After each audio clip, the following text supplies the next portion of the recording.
Hello students, I am Hardik Sheta from Saraswati international academy Vapi. आज हम standard 11 subject physics chapter number 7 system of particles and rotational motion को आगे बढ़ाएंगे।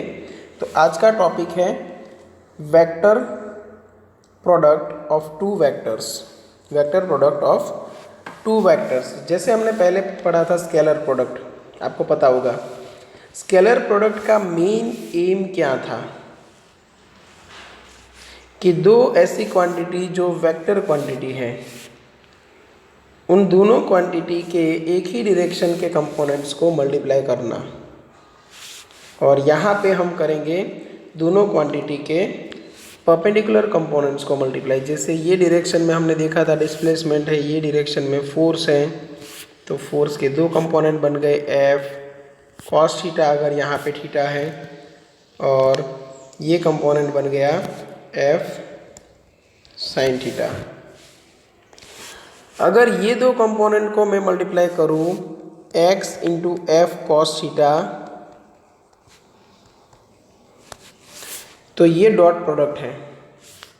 और अगर ये कंपोनेंट के साथ ये कंपोनेंट को मल्टीप्लाई करूं x into F sine theta, तो ये क्रॉस प्रोडक्ट है। ठीक है, बट ये तो सिर्फ मैग्नीट्यूड है, हमें क्रॉस प्रोडक्ट चाहिए विथ डायरेक्शन। ठीक है, तो उसके लिए कुछ बेसिक रूल्स यहाँ पे हम सीखने वाले हैं। ठीक है, एक छोटा सा टॉपिक है, फटाफट फिनिश हो जाएगा और अच्छे से ध्यान देना। ठीक है, सबसे पहले हम वेक्टर प्रोडक्ट को कैसे डिफाइन करें। सपोज हमारे पास कुछ ऐसा रिलेशन है, C vector equal to A cross B vector, C vector equal to A cross B vector. तो हम डिफाइन कैसे करें? तो फर्स्ट, वेक्टर प्रोडक्ट में जो सी का मैग्नीट्यूड मिलने वाला है वो मुझे मिलना चाहिए ए बी साइन थीटा। मतलब ए क्रॉस बी का जो मैग्नीट्यूड है वो ए बी साइन थीटा होना ज़रूरी, where theta is the angle between vector A and vector B. ये भी कंपलसरी, थीटा होना चाहिए vector A and vector B के बीच का एंगल। ठीक है, ये फर्स्ट डेफिनेशन है। सेकंड, जो डायरेक्शन है सी वेक्टर की वो perpendicular to plane containing A vector and B vector होना चाहिए। तो vector C is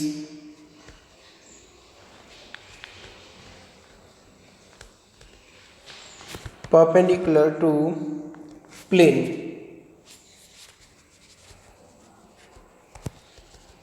containing a vector and b vector।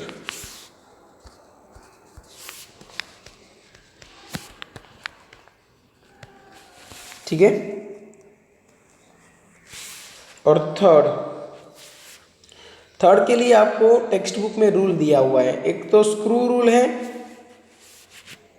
एक है rule of right handed screw.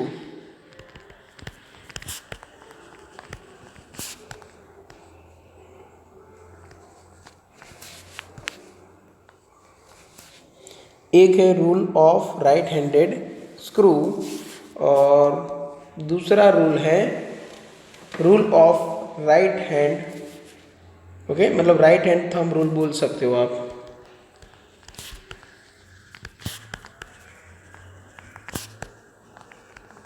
ठीक है, सपोज हम मान के चलते हैं कि हमें दो वेक्टर का क्रॉस मल्टीप्लिकेशन करना है, एक वेक्टर ये डायरेक्शन में है, एक वेक्टर ये डायरेक्शन में है। ठीक है, तो एक है ए वेक्टर, एक है बी वेक्टर। तो मुझे जाना है ए से बी, ए से बी, क्योंकि मुझे करना था ए क्रॉस बी। तो मैं क्या करूँगा कि मैं स्क्रू रखूँगा कहाँ पे, ये जो पोजीशन है जहाँ पे इंटरसेक्ट हो रहा है, यहाँ पे मैंने सपोज एक स्क्रू रख दिया।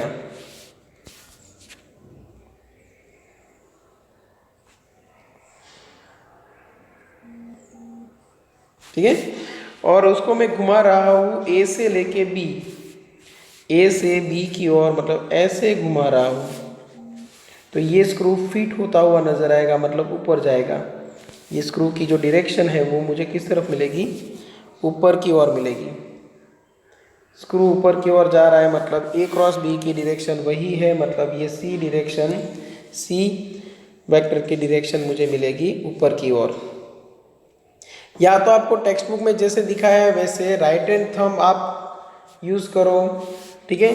जो राइट हैंड है उसका सेंटर आप यहाँ पे रखो, थंब ऊपर की ओर मिलेगा आपको। देखो ए से बी की ओर उंगलियां घुमाओगे तो थंब आपको ऊपर की ओर मिलेगा, ठीक है। तो ये दोनों रूल्स यहाँ पे फॉलो होने चाहिए, ठीक है। और यहाँ पे आपको जो एंगल लेना है बिटवीन ए एंड बी वो लेस देन 180 डिग्री लेना है, ठीक है। क्योंकि आप एंगल तो ये भी ले सकते हो, ए क्रॉस बी, है ना। अगर आपको बोला गया ए क्रॉस बी करो तो आप क्या करोगे, इधर से इधर भी उंगलियां घुमा सकते हो।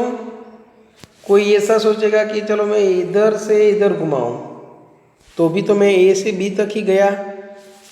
इसलिए रूल में है कि एंगल जो है वो आपको लेस देन 180 डिग्री लेना है। मतलब सपोज एक एंगल है 30 डिग्री, तो दूसरा आप ले सकते हो 360 minus 30 that is 330, but direction के लिए आपको ये वाला एंगल चूज करना है, ओके। अब कुछ कैरेक्टरिस्टिक्स हैं, कैरेक्टरिस्टिक्स ऑफ वेक्टर प्रोडक्ट, वो हम यहाँ पे देखने वाले हैं।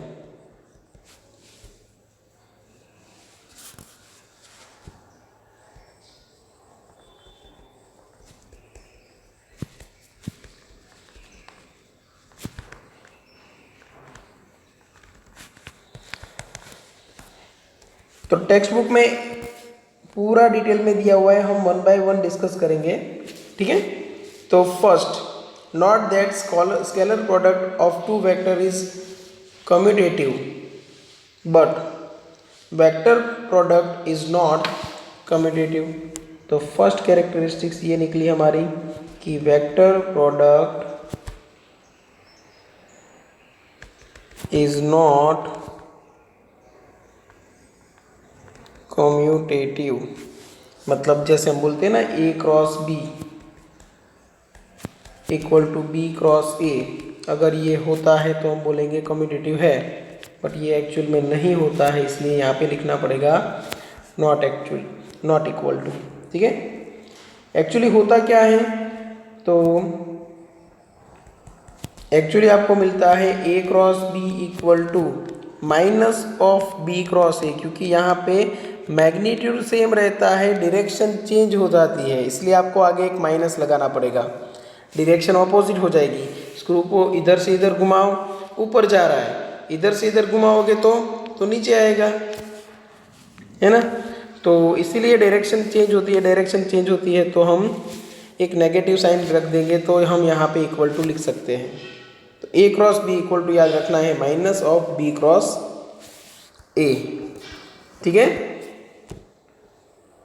एक और चीज यहाँ पे जो वेक्टर प्रोडक्ट है,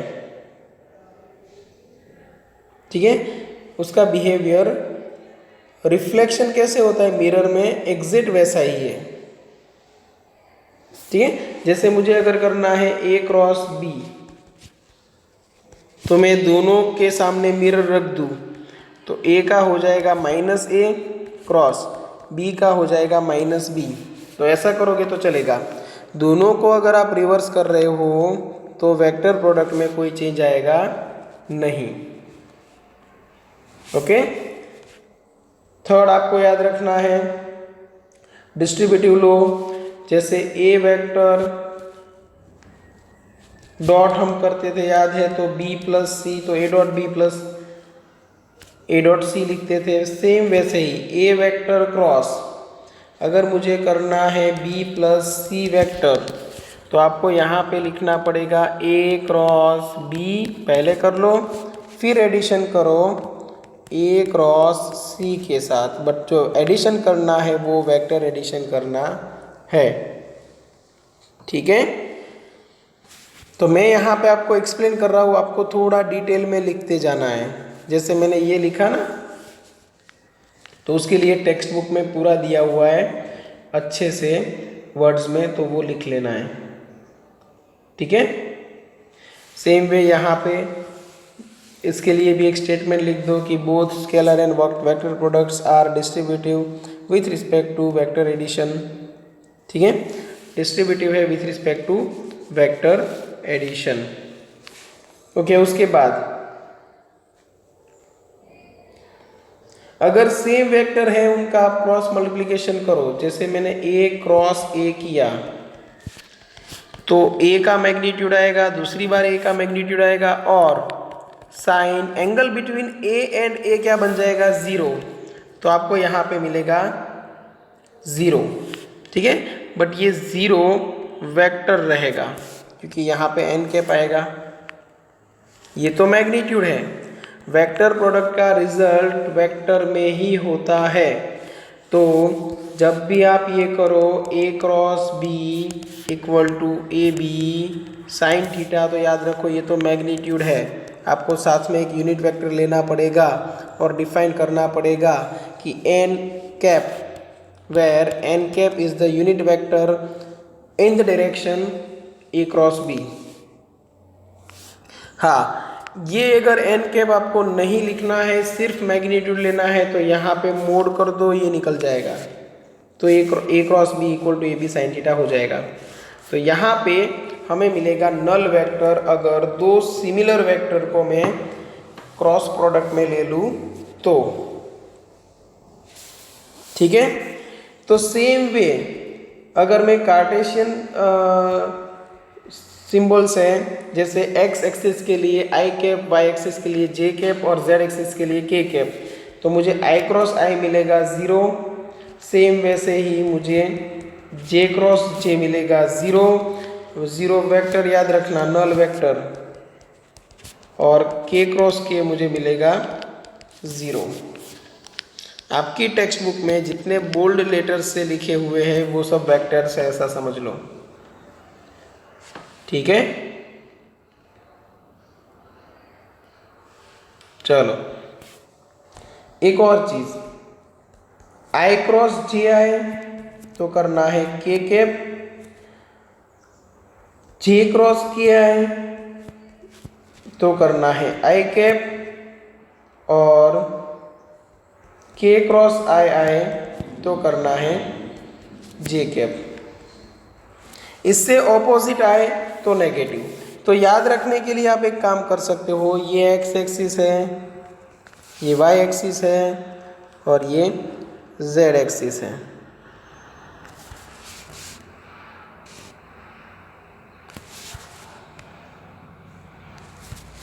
ठीक है, तो यहाँ पे है आई कैप, यहाँ पे है जे कैप, और यहाँ पे है के कैप। आप उतना याद रख लो कि ये जो डायरेक्शन है, ये डायरेक्शन हम जो एंटी क्लॉकवाइज जाते हैं ये पॉजिटिव डायरेक्शन है, ऐसा सोच लो।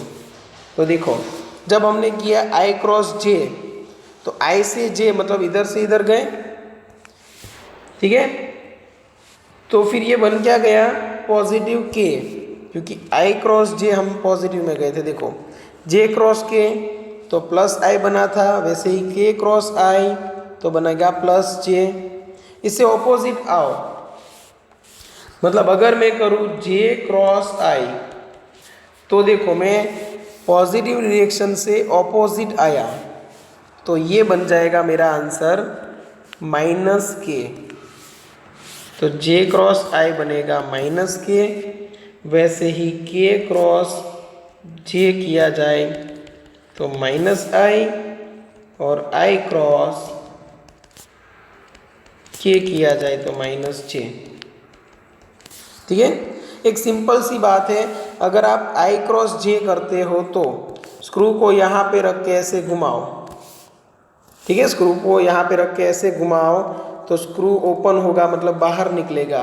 बाहर निकलेगा मतलब positive Z axis, positive Z axis मतलब के कैप। या तो ऐसे ही यहाँ पे राइट हैंड थंब रख के आई से जे की ओर उंगलियाँ घुमाओ, आपका थंब अपवर्ड डायरेक्शन शो करेगा। अपवर्ड डायरेक्शन कौन सी है, बाहर की ओर जो निकल रही है स्क्रीन से बाहर, वो कौन सी डायरेक्शन है, जेड एक्सिस। ठीक है, तो आपको मिल जाएगा जेड डायरेक्शन। चलो यहाँ तक सब कुछ क्लियर होगा।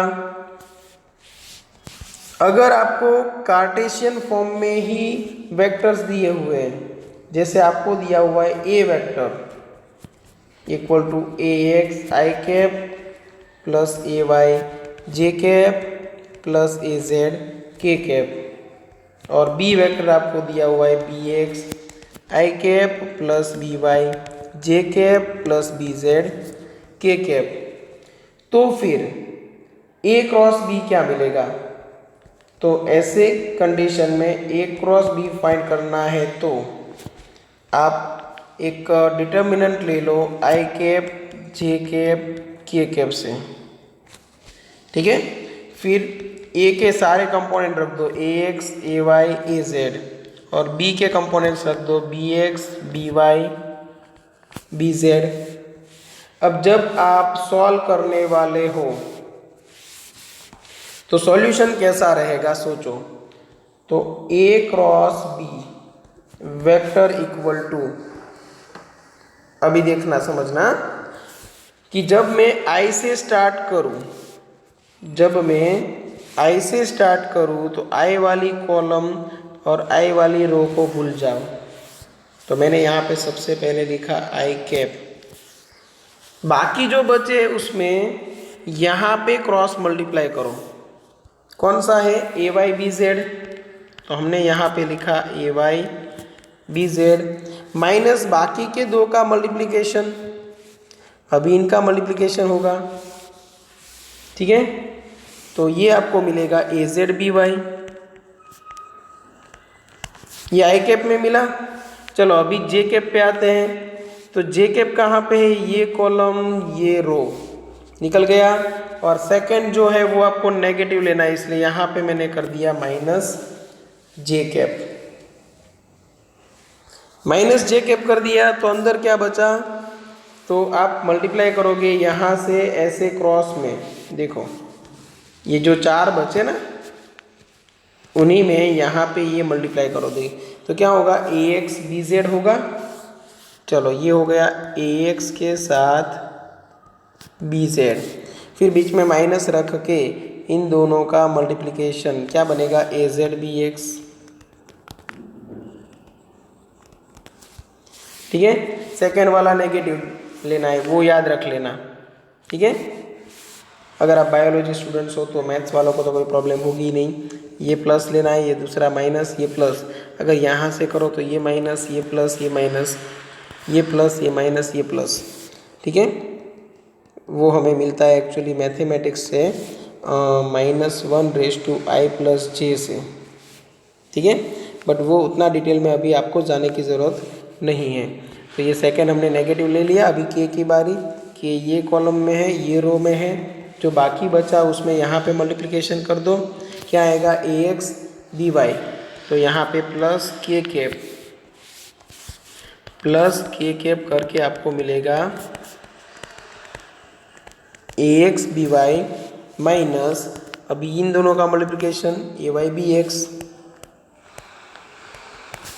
ठीक है, तो ऐसे आप क्रॉस मल्टीप्लिकेशन फाइंड कर सकते हो।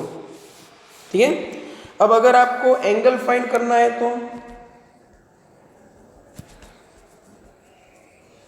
Angle between vector A and vector B find करना है तो भी एकदम इजी।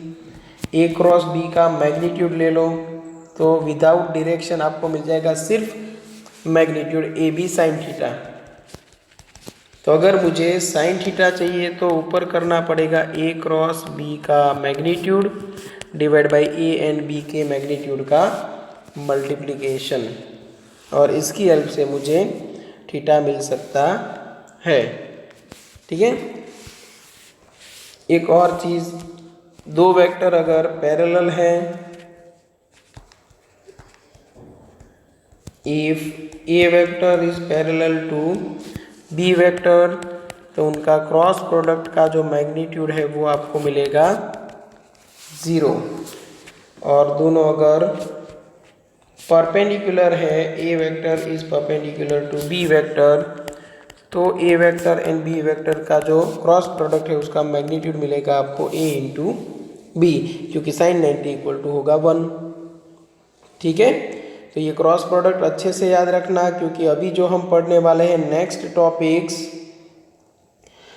उसमें हर एक जगह पे क्रॉस प्रोडक्ट आएगा, हर एक जगह पे क्रॉस प्रोडक्ट आपको यूज़ करना है।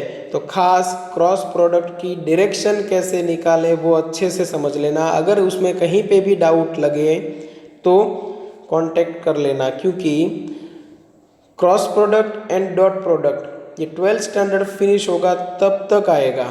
कहीं ना कहीं पे आप उसका यूज़ देखोगे, मैग्नेटिक्स हो, इलेक्ट्रोमैग्नेटिक इंडक्शन है, बहुत सारे चैप्टर्स ऐसे हैं जहाँ पे क्रॉस प्रोडक्ट काम आएगा। ठीक है, तो अगर कहीं पे डाउट है तो कांटेक्ट कर लेना। और ये जो मैंने यहाँ पे लिखा है कैरेक्टरिस्टिक्स ऑफ वेक्टर प्रोडक्ट और आगे जो वेक्टर प्रोडक्ट की डेफिनेशन थी, ये सब अच्छे से टेक्स्ट बुक को साथ में रख के नोट्स बना लेना। ठीक है, चलो यहाँ तक रखते हैं। Thank you.